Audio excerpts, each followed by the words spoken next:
റസൂലുള്ളാഹി സ്വല്ലല്ലാഹു അലൈഹി വസല്ലമിൻ്റെ ജീവിതത്തിൽ നടന്ന അത്ഭുതകരമായ ധാരാളം മുഅ്ജിസത്തുകളിൽ വളരെ പ്രധാനപ്പെട്ട ഒരു മുഅ്ജിസത്തായിരുന്നു ഇസ്റാഉം അതുപോലെ തന്നെ മിഅ്റാജും. മഹാനായ നബി സല്ലല്ലാഹു അലൈഹി വസല്ലമിന് ഒരൊറ്റ രാത്രിയിൽ തന്നെ അത്ഭുതകരമായ യാത്ര ഉണ്ടായ മഹാസംഭവമാണ് ഇസ്റാഉം മിഅ്റാജും എന്ന പേരിൽ അറിയപ്പെടുന്നത് എന്ന് നമുക്കെല്ലാവർക്കും അറിയാം. എന്നാൽ ഇതുമായി ബന്ധപ്പെട്ടുകൊണ്ട് നമ്മൾ മനസ്സിലാക്കിയിരിക്കേണ്ടുന്ന ചില കാര്യങ്ങളുണ്ട്. എപ്പോഴാണ് നബി സല്ലല്ലാഹു അലൈഹി വസല്ലമിന് ഇത് സംഭവിച്ചത്? ഏത് വർഷത്തിൽ, ഏത് മാസത്തിൽ, ഏത് ദിനത്തിലാണ് റസൂൽ സല്ലല്ലാഹു അലൈഹി വസല്ലമക്ക് ഇസ്റാ മിഅ്റാജ് യാത്രയുണ്ടായത്?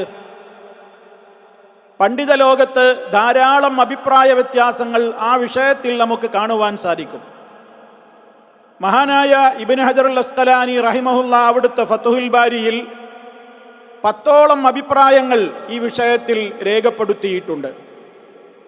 പല മാസങ്ങളാണ് അതിനെ സംബന്ധിച്ച് പണ്ഡിത ലോകത്ത് അഭിപ്രായങ്ങളായി ഉയർന്നിട്ടുള്ളത്.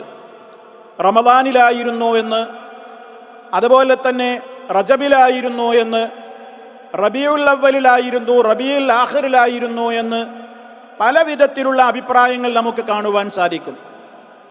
ഇമാം നവവി റഹ്മത്തുള്ളാഹി അലൈഹിയെ പോലെയുള്ള പല പണ്ഡിതന്മാരും അത് റബീഉൽ അവ്വലിലായിരുന്നു എന്ന് അഭിപ്രായപ്പെടുന്നവരാണ്.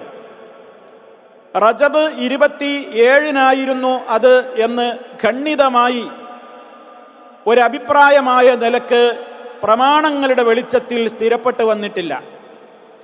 അതുകൊണ്ട് തന്നെ നമുക്ക് കാര്യം വളരെ വ്യക്തമാണ്.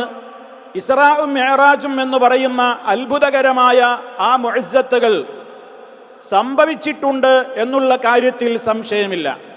പക്ഷേ അത് ഏത് വർഷത്തിൽ, ഏത് മാസത്തിൽ, ഏത് ദിവസത്തിൽ സംഭവിച്ചു എന്ന് പ്രമാണങ്ങളിൽ സ്ഥിരപ്പെട്ടു വന്നിട്ടില്ല. അങ്ങനെ സ്ഥിരപ്പെട്ടു വന്നിരുന്നുവെങ്കിൽ കൃത്യമായ ഒരു വ്യക്തമായ തെളിവ് അതിനുണ്ടായിരുന്നുവെങ്കിൽ പണ്ഡിത ലോകത്ത് വിഭിന്ന വീക്ഷണങ്ങൾ ഉണ്ടാവുകയും ചെയ്യുമായിരുന്നില്ല.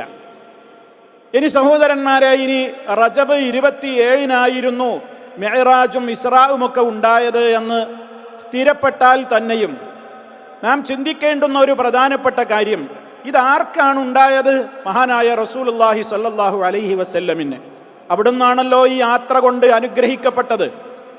എങ്കിൽ ആ നബി സല്ലല്ലാഹു അലൈഹി വസല്ലമ അങ്ങനെയുള്ള ഒരു യാത്രയുണ്ടായതിൻ്റെ പേരിൽ നമുക്ക് പ്രത്യേകിച്ച് വല്ല നമസ്കാരമോ അതല്ലെങ്കിൽ നോമ്പോ പ്രത്യേക ദിക്ർ ദുആകളോ പഠിപ്പിച്ചു തന്നിട്ടുണ്ടോ? നാം പരിശോധിക്കണം. നാം ഇതിൽ കക്ഷി മാത്സര്യത്തിന് മുതിരാതെ വസ്തുതകളെ നാം ശരിക്കും മനസ്സിലാക്കേണ്ടതുണ്ട്. റസൂൽ സല്ലല്ലാഹു അലൈഹി വസല്ലമിൻ്റെ ജീവിതത്തിൽ ഉണ്ടായ അത്ഭുതകരമായ ഈ യാത്രയുമായി ബന്ധപ്പെട്ടുകൊണ്ട് നബി സല്ലല്ലാഹു അലൈഹി വസല്ലമ നമുക്ക് നിങ്ങൾ ആ ദിവസത്തെ നോമ്പനുഷ്ഠിക്കുക എന്ന് പഠിപ്പിച്ചു തന്നിട്ടില്ല. പ്രത്യേകം അതിൻ്റെ പേരിൽ ഒരു നമസ്കാരം നിർവഹിക്കുക എന്ന് നബി സല്ലല്ലാഹു അലൈഹി വസല്ലമ പഠിപ്പിച്ചു തന്നിട്ടില്ല. പ്രത്യേക ദിക്റുകൾ നിങ്ങൾ അന്നത്തെ ദിവസം ചൊല്ലണം, പ്രത്യേക ദുആകൾ നിർവഹിക്കണം എന്ന് അവിടുന്ന് പറഞ്ഞിട്ടില്ല. പ്രത്യേകിച്ചുള്ള ഒരു പുണ്യവും ആ ദിനത്തെ സംബന്ധിച്ചിടത്തോളം റസൂൽ സല്ലല്ലാഹു അലൈഹി വസല്ലമ നമുക്ക് പഠിപ്പിച്ചു തന്നിട്ടില്ല എന്ന് വളരെ വ്യക്തമാണ്. മാത്രമല്ല, റജബ് മാസത്തിൽ തന്നെയും ഏതെങ്കിലും ഒരു രാത്രിയിൽ ഒരു സ്പെഷ്യൽ നിസ്കാരം ഇല്ല. റജബിലെ ഏതെങ്കിലും ഒരു പകലിൽ റജബ് എന്ന നിലക്ക് ഒരു പ്രത്യേകമായ നോമ്പും ഇല്ല. ആ വിഷയത്തിൽ സ്വഹീഹായ, ശരിയായ, സ്ഥിരപ്പെട്ട ഒരൊറ്റ ഹദീസും വന്നിട്ടില്ല എന്ന് ശാഫിഈ മദ്ഹബിലെ തന്നെ അംഗീകൃത പണ്ഡിതനായ ഇബ്നു ഹജറുൽ അസ്ഖലാനി റഹിമഹുല്ലാ രേഖപ്പെടുത്തിയ കാര്യം വളരെ പ്രസിദ്ധമാണല്ലോ.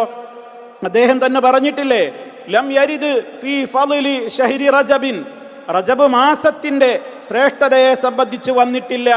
വലാ ഫീ സിയാമിഹി, റജബിൽ പ്രത്യേകം നോമ്പെടുക്കുന്നതിനെ സംബന്ധിച്ചോ, വലാ സിയാമി ശൈഇൻ മിൻഹു മുഅയ്യൻ, റജബിലെ ഏതെങ്കിലും ഒരു ദിവസത്തിൽ സ്പെഷ്യലായി പ്രത്യേകമായി നോമ്പെടുക്കുന്നതിനെ സംബന്ധിച്ചോ, വലാ ഫീ ഖിയാമി ലൈലത്തിൻ മഖ്സൂസത്തിൻ ഫീഹി, ആ റജബിലെ ഏതെങ്കിലും ഒരു പ്രത്യേകമായ രാത്രിയിൽ പ്രത്യേക നിസ്കാരത്തെ സംബന്ധിച്ചും വന്നിട്ടില്ല. ഹദീസുൻ സഹീഹുൻ യസ്ലുഹു ലിൽ ഹുജ്ജതി, തെളിവിന് കൊള്ളാവുന്ന സ്വീകാര്യയോഗ്യമായ നിലക്കുള്ള ഒരൊറ്റ സ്വഹീഹായ ഹദീസും വന്നിട്ടില്ല എന്ന് പറയുന്നതാരാ? ഇബ്നു ഹജർ അൽ അസ്കലാനി റഹിമഹുല്ല. ഞാനിതെന്തിനാണ് കേൾപ്പിച്ചത്? സഹോദരങ്ങളെ, മിഅ്റാജ് നോമ്പ് എന്ന പേരിൽ ഒരു നോമ്പനുഷ്ഠിക്കുവാൻ ആളുകൾ വെമ്പൽ കൊള്ളുന്നു. മിഅ്റാജ് നിസ്കാരം എന്ന പേരിൽ ഒരു സ്പെഷ്യൽ നിസ്കാരമുണ്ടെന്ന് മലയാളത്തിൽ തന്നെ അച്ചടിച്ച് വിൽക്കപ്പെടുന്നു. റജബിൻ മിഅ്റാജിന്റെ രാത്രിയിൽ ചൊല്ലാനെന്ന പേരിൽ ചില ദിക്റുകൾ പ്രത്യേകമായി പഠിപ്പിക്കപ്പെടുന്നു. ഇങ്ങനെ റജബ് 27 ബന്ധപ്പെട്ടുകൊണ്ട് അതിൻ്റെ പകലിൽ പ്രത്യേകം നോമ്പുണ്ടെന്നും അതുപോലെ തന്നെ പ്രത്യേകമായ നിസ്കാരമുണ്ടെന്നും പ്രത്യേക ദിക്റുണ്ടെന്നുമൊക്കെ പഠിപ്പിക്കപ്പെടുമ്പോൾ അതില്ല, അങ്ങനെ ഒന്ന് പ്രാധാന്യപൂർവ്വം പഠിപ്പിക്കപ്പെട്ടിട്ടില്ല, അതിന് നമുക്ക് പ്രമാണങ്ങളുടെ പിന്തുണയില്ല എന്ന് ഇസ്ലാമിക പ്രബോധകന്മാർ ജനങ്ങളോട് പറയുമ്പോൾ പലപ്പോഴും അപ്പുറത്തു നിന്നുള്ള ആളുകൾ ആക്ഷേപിക്കുന്ന ഒരാക്ഷേപമാണ്, ഇവർ സൽക്കർമ്മങ്ങളോട് മുഴുവനും ഇവർക്ക് അലർജിയാണ്, ജനങ്ങൾ ചെയ്യുന്ന സൽക്കർമ്മങ്ങൾക്ക് ഇവർ മുടക്കം നിൽക്കുകയാണ്, നല്ല നല്ല കാര്യങ്ങളെയൊക്കെ ഇവർ തടസ്സപ്പെടുത്തുകയാണ് എന്നാണ് പറയാറുള്ളത്. അതുകൊണ്ടാണ് സഹോദരങ്ങളെ, ഇത് നമ്മൾ ഇറക്കുമതി ചെയ്തിട്ടുള്ള ഒരു വാദമല്ല. ഇസ്ലാമികമായ പ്രമാണങ്ങളെക്കുറിച്ച് വളരെ കൃത്യമായി പഠിച്ചറിഞ്ഞ ആളുകൾ തന്നെ അവരല്ലേ പറഞ്ഞത് ഈ വിഷയത്തിൽ ഒരൊറ്റ സഹിഹായ ഹദീസും വന്നിട്ടില്ല എന്ന്. എന്നിട്ട് ആളുകൾ വലിയ ആവേശത്തോടു കൂടിയാണ് മിഅ്റാജ് നോമ്പ് എടുക്കുന്നത്. തിങ്കളെടുക്കാത്തവർ, വ്യാഴമെടുക്കാത്തവർ, മാസത്തിലെ 13, 14, 15 നോമ്പെടുക്കാത്തവർ, അത്തരത്തിലുള്ള കാര്യങ്ങൾക്കൊന്നും ആവേശം കാണിക്കാത്തവർ മിഅ്റാജ് നോമ്പിന് ആവേശം കാണിക്കുന്നു. സഹോദരങ്ങളെ, നോമ്പല്ലേ എന്നൊന്നും പറഞ്ഞിട്ട് കാര്യമില്ല. നബി സല്ലല്ലാഹു അലൈഹി വസല്ലമിൻ്റെ മാതൃകയില്ലാത്ത അത്തരത്തിലുള്ള പ്രവർത്തനങ്ങൾക്ക് പരലോകത്ത് പ്രതിഫലം കിട്ടുകയില്ല. പിന്നെയുള്ളത് നബി സല്ലല്ലാഹു അലൈഹി വസല്ലം പറഞ്ഞു എന്ന പേരിലുള്ള ഒരു വ്യാജമായ ഹദീസാണ്. അതെന്താണ്? ആരെങ്കിലും റജബ് 27 നോമ്പനുഷ്ഠിച്ചാൽ 60 മാസത്തെ വ്രതാനുഷ്ഠാനത്തിൻ്റെ പ്രതിഫലം കിട്ടുമെന്ന് പറഞ്ഞിരിക്കുന്നു. ആര്? നബി സല്ലല്ലാഹു അലൈഹി വസല്ലം പറഞ്ഞിരിക്കുന്നു എന്നാണ്. സഹോദരങ്ങളെ, എവിടെയാണ് ആ ഹദീസ് റിപ്പോർട്ട് ചെയ്തത്? അപ്പോൾ പറയും അത് ഇമാം ഗസ്സാലിയുടെ യഹ്യായിലുണ്ട്, യഹ്യാ ഉലൂമുദ്ദീനിൽ ഇമാം ഗസ്സാലി റിപ്പോർട്ട് ചെയ്തിട്ടുണ്ട്. സഹോദരങ്ങളെ, ഗസ്സാലി ഇമാം യഹ്യാ ഉലൂമുദ്ദീനിൽ റിപ്പോർട്ട് ചെയ്തിട്ടുള്ള ഹദീസുകളൊക്കെ സഹീഹാണോ? അതൊക്കെയും ശരിയാണോ? മാത്രമല്ല, ഈ ഹദീസ് സഹീഹായ ഹദീസ് അല്ല. അത് സഹീഹായ ഹദീസാണെങ്കിൽ നേരത്തെ പറഞ്ഞില്ലേ, ആ വിഷയത്തിൽ ഒരൊറ്റ ഹദീസും സ്ഥിരപ്പെട്ട് വന്നിട്ടില്ല എന്ന് പറഞ്ഞില്ലേ, പിന്നെ എന്തടിസ്ഥാനത്തിലാണ് ഇങ്ങനെ 60 മാസത്തെ നോമ്പിൻ്റെ കൂലി അന്നത്തെ ഒരൊറ്റ നോമ്പിനുണ്ട് എന്ന് പറയുന്നത്? അതുകൊണ്ട് ഇസ്ലാമിൽ ആ പ്രമാണം സ്ഥിരപ്പെട്ട് വന്നിട്ടില്ല. അതുകൊണ്ട് തന്നെ അങ്ങനെ ഒരു നോമ്പില്ല. ഇതാണ് നമ്മൾ മനസ്സിലാക്കിയിരിക്കേണ്ടത്. ഉള്ളത് അനുഷ്ഠിച്ചാൽ മതി. അതേപോലെ തന്നെ ഈ ദിവസം പ്രത്യേകം നിസ്കാരത്തെ സംബന്ധിച്ച് റജബ് 27 രാത്രി ഒരു പുസ്തകത്തിൽ നമുക്ക് കാണാൻ സാധിക്കും. നമ്മുടെ നാട്ടിൽ അച്ചടിച്ചു വിടുന്ന ഒരു പുസ്തകത്തിൽ ഈ ദിവസത്തിലുള്ള നമസ്കാരത്തെ സംബന്ധിച്ച് പറയുന്നത് കേട്ടോളൂ.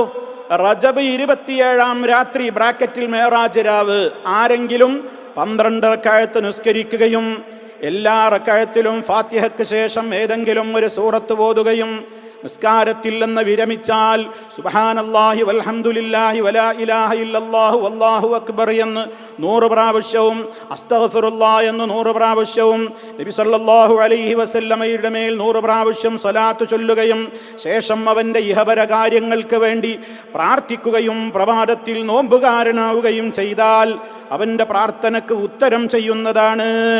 ഈ രാത്രി അള്ളാഹുവിനെ ആരാധിക്കുന്നവന് 100 വർഷം നന്മ ചെയ്ത പ്രതിഫലം നൽകപ്പെടുമെന്നും റിപ്പോർട്ട് ചെയ്യപ്പെട്ടിരിക്കുന്നു.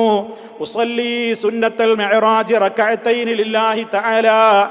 ഈ മിഅ്റാജിൻ്റെ സുന്നത്ത് ഞാൻ അള്ളാഹ്ക്ക് വേണ്ടി 2 റക്അത്ത് നിസ്കരിക്കുന്നു എന്ന് നിയത്ത് ചെയ്ത് ഈ 2 റക്അത്തായി നമസ്കരിക്കുക.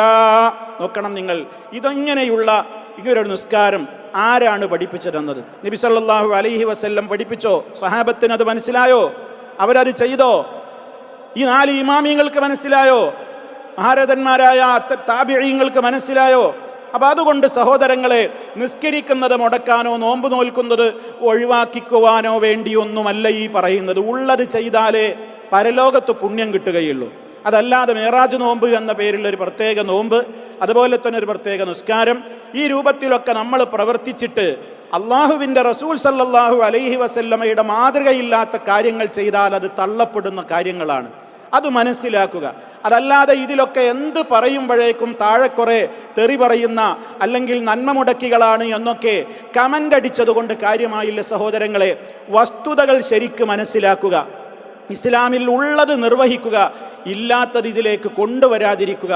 അതുകൊണ്ട് ഈ രൂപത്തിലുള്ള കാര്യങ്ങളാണ് കൃത്യമായി നമ്മൾ ഇതുമായി ബന്ധപ്പെട്ട് മനസ്സിലാക്കേണ്ടതെന്ന് ഓർമ്മപ്പെടുത്തുന്നു.